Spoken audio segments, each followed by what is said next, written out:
हे बघा, असं काही ठरलंय असं मला वाटत नाही. जेव्हा प्रवेश होईल तेव्हाच कुठेतरी आपल्याला तिथं कळेल. पण एक मात्र नक्की आहे की त्यांच्या पक्षातले अनेक पदाधिकारी आणि नगरसेवक हे नाराज आहेत.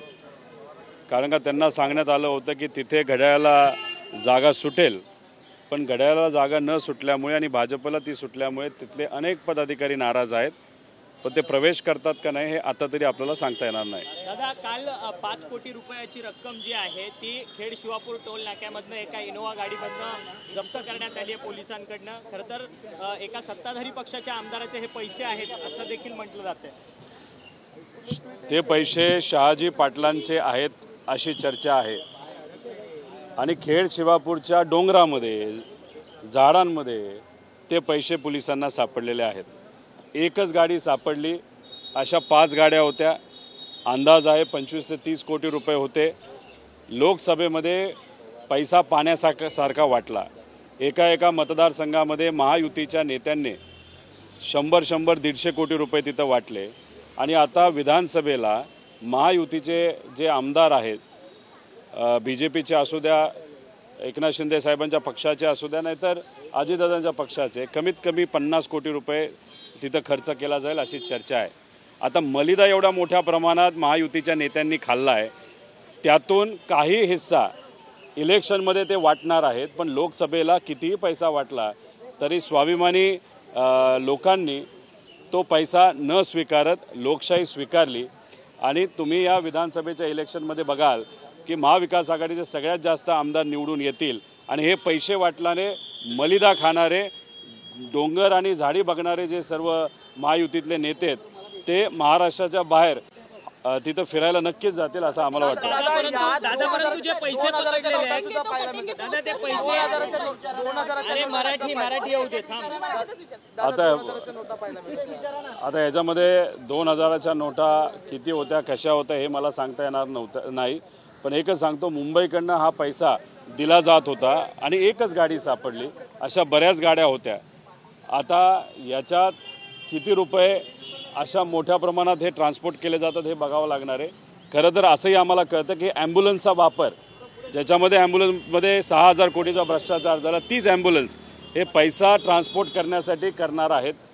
टँकरचा वापर पैसा ट्रान्सपोर्ट करण्यासाठी करणार आहेत. म्हणून त्यामुळे जनतेला आम्ही आव्हान करतो आहे, स्वाभिमानी जनतेचं मत पैशावर खरेदी करण्याचा प्रयत्न हे महायुतीतले नेता करतायत. ज्या काही योजना यांनी घाई गडबडीने आणलेल्या आहेत फक्त निवडून येण्यासाठी, लाडकी खुर्ची जपण्यासाठी, आणि एकदा लाडकी खुर्ची परत मिळाली तर हे भ्रष्टाचार करणार आहेत हे कुठेतरी लोकांनी समजून घेतलं पाहिजे.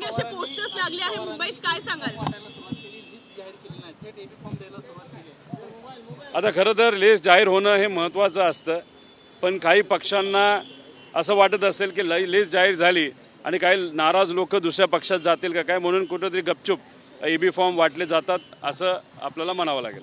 बटेंगे तो कटेंगे ऐसे पोस्टर्स मुंबई में लगे हैं, क्या कहना चाहेंगे? योगी के पोस्टर्स लगे हैं, बटेंगे तो कटेंगे, क्या फिर से कम्युनल एंगल देने की कोशिश की जा रही है पूरे महाराष्ट्र के इलेक्शंस को? देखो, अमित शाह साहब ने ऐसे कहा था कि गुजरात स्टाइल की राजनीति अभी महाराष्ट्र में लानी पड़ेगी. आता गुजरात स्टाईलची राजनीति म्हणजे काय? 2 समाजामध्ये वाद निर्माण करायचा, वहाँ पे हिंदू मुस्लिम करने का, OBC मराठा करने का, उसमें वोट काट के अपना सत्ता लाने की, बस यही चीज़ शायद BJP महाराष्ट्र में ट्राई करने की कोशिश करेंगे. लेकिन कितना ही उन्होंने ट्राई किया, ये संतों का महाराष्ट्र है, ये विचारवंतों का महाराष्ट्र है, में यहाँ पे वैसा कुछ नहीं होगा. ये गुजरात स्टाइल है ना, यहाँ के स्वाभिमानी महाराष्ट्र के लोग अपने पैर के नीचे तुड़वाएंगे और यहाँ पे महाविकास आघाड़ी 100% चुन के आएगी.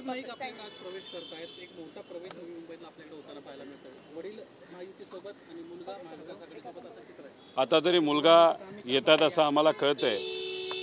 आणि तुमची आणि लोकांची जी दुसरी इच्छा आहे ती पण कदाचित पुढच्या काही दिवसांमध्ये पूर्ण होऊ शकते. हां,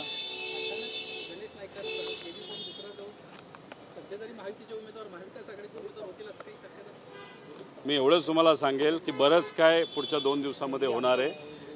त्याची सुरुवात आज संदीप भाऊंकडनं सुरू झाली. संदीप नाईकांच्या बाबतीत आणि दुसरा जो तुमचा प्रश्न होता त्यांच्या कुटुंबियांच्या बाबतीत वडिलांबद्दल, हे मला आज तरी इथं सांगता येणार नाही, पण पुढच्या 2 दिवसामध्ये बऱ्याच काही घडामोडी होतील आणि खास करून भाजपच्या गोटामध्ये होतील असं आम्हा सगळ्यांना वाटतं. कारण का शेवटी पवार साहेब, जयंत पाटील साहेब या सगळ्या घडामोडींवर लक्ष ठेवून आहेत, त्यामुळे करेक्ट कार्यक्रम बऱ्याच ठिकाणी होईल असं आम्हाला वाटतं. रोहित जी, 5 करोड़ कैश है गाड़ी में बरामद हुई है, इससे ज़्यादा कैश थी और संजय राउत ने ट्वीट करके कहा है कि वो जो शिंदे गुट के विधायक है उनकी थी. देखो 5 या 6 गाड़ियाँ थी, उसमें से एक गाड़ी पकड़ी गई और उस एक गाड़ी में 5 करोड़ रुपए थे.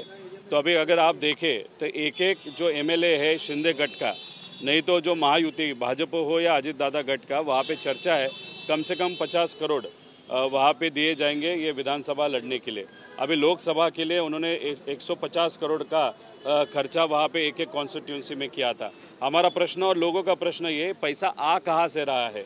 अभी आ कहाँ से रहा है तो उसका एक ही उत्तर है, वो मतलब भ्रष्टाचार का पैसा है.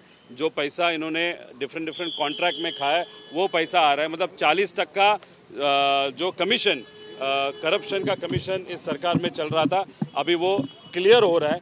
इन्हीं की सत्ता है, इलेक्शन कमीशन का अभी राज है और उसी में पुलिस ने, मैं पुलिस का शुक्रिया अदा करता हूँ कि उन्होंने यहाँ पे 5 करोड़ पकड़े, लेकिन जो बाकी के 5 गाड़ी थी वो क्यों पकड़ी नहीं गई थी, ऐसा हमारा प्रश्न है. सर, ऐसे सुनने में आ रहा है कि अजित पवार अगर सब कुछ भूल के वापस आते हैं तो उन्हें वापस शामिल कर लिया जाएगा, ऐसे कुछ चर्चाएं हैं. ऐसे सिर्फ चर्चा है और राजनीति में बहुत सारी चर्चा होती रहती है. सभी चर्चा पे विश्वास नहीं रखना चाहिए, ऐसा मुझे लगता है.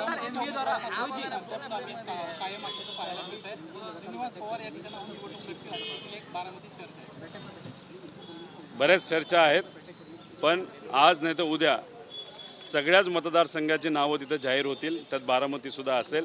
त्यामुळे सस्पेन्स खूप काळ राहील असं तरी वाटत नाही. नाही, उलट जास्त चांगली होईल. राम शिंदे सर जे आहेत, 4.5 वर्षे अजून त्यांची आमदारकी तिथं बाकी आहे. माझी आमदारकी संपली असली तरी तिथे असणाऱ्या सामान्य लोकांच्या मनामध्ये आहे की मला परत एकदा आमदार बनवायचं. फक्त लोकांनी ठरवलं आणि निष्ठावंत कार्यकर्ते आणि पदाधिकाऱ्यांनी लीड मात्र वाढली पाहिजे. ज्या व्यक्तीने म्हणजे राम शिंदे सरांनी लोकांचा म्हणजे विश्वासघात तिथं केलेला आहे. MIDC असेल, त्याच्याचबरोबर लंपी रोग जेव्हा आला होता तेव्हा ते शांत बसले होते. कोरोनाच्या काळामध्ये घरी बसून घरातल्या झाडांना पाणी देत बसले होते. अशा म्हणजे लोकांना जेव्हा मदत पाहिजे त्या काळात एखादा व्यक्ती घरी जाऊन बसत असेल तर त्याला या इलेक्शनमध्ये नक्कीच घरी बसवतील असा आम्हाला विश्वास आहे.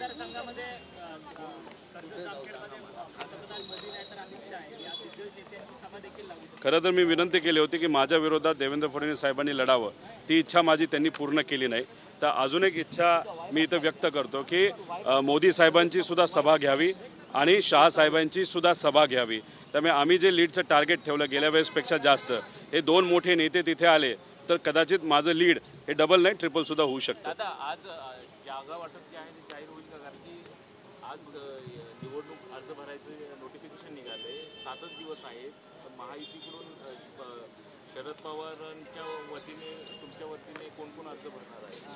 नाही, बरेच लोक आहेत आणि मला असं वाटतं की सुरुवात 24 तारखेपासून होऊ शकते फॉर्म भरायची. आज नावं डिक्लेअर केली जातील अशी अपेक्षा आहे. आता एक चांगली गोष्ट आहे की काँग्रेसची कालची बैठक दिल्लीची पूर्ण झालेली आहे. ते सर्व महाराष्ट्रात आलेले आहेत. शिवसेनेबरोबर काल आमची चर्चा झाली, हे आपण सगळ्यांनी तिथं बघितलेलं आहे. पवारसाहेब स्वतः लक्ष देऊन आहेत तिथं. जयंत पाटील साहेबसुद्धा त्या वाटाघाटीमध्ये चर्चेमध्ये तिथं आहेत. त्यामुळे आज नावं क्लिअर होतील. जाहीर फक्त आज नाही तर उद्यासुद्धा होऊ शकतात.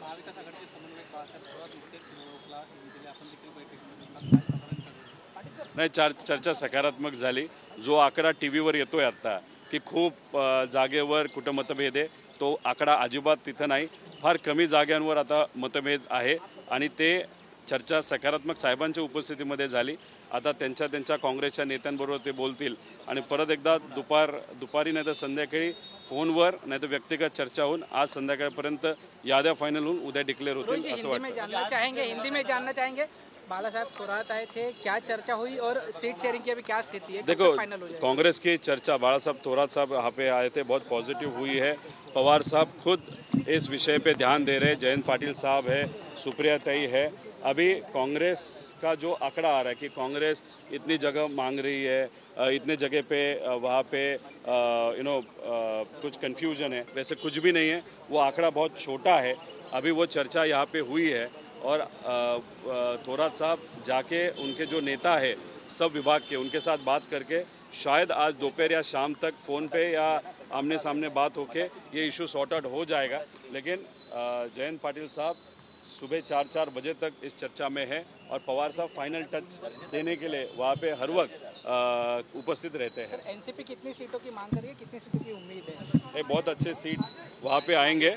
हम सब साथ में एक ही कह रहे हैं कि अगर हमारे पक्ष का आप बात करो तो कितने सीट मिलेंगे वो विषय सेकेंडरी है, लेकिन पवार साहब का जो बर्थडे है 85th ईयर, हमारा टारगेट है कि हमारा स्ट्राइक रेट इतना अच्छा हो कि कम से कम 85 सीट्स हमारे चुन के आ सके।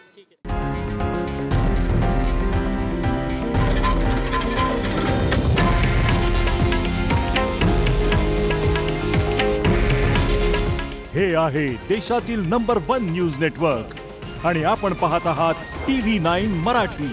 काळजी तुमची, हित महाराष्ट्राचं।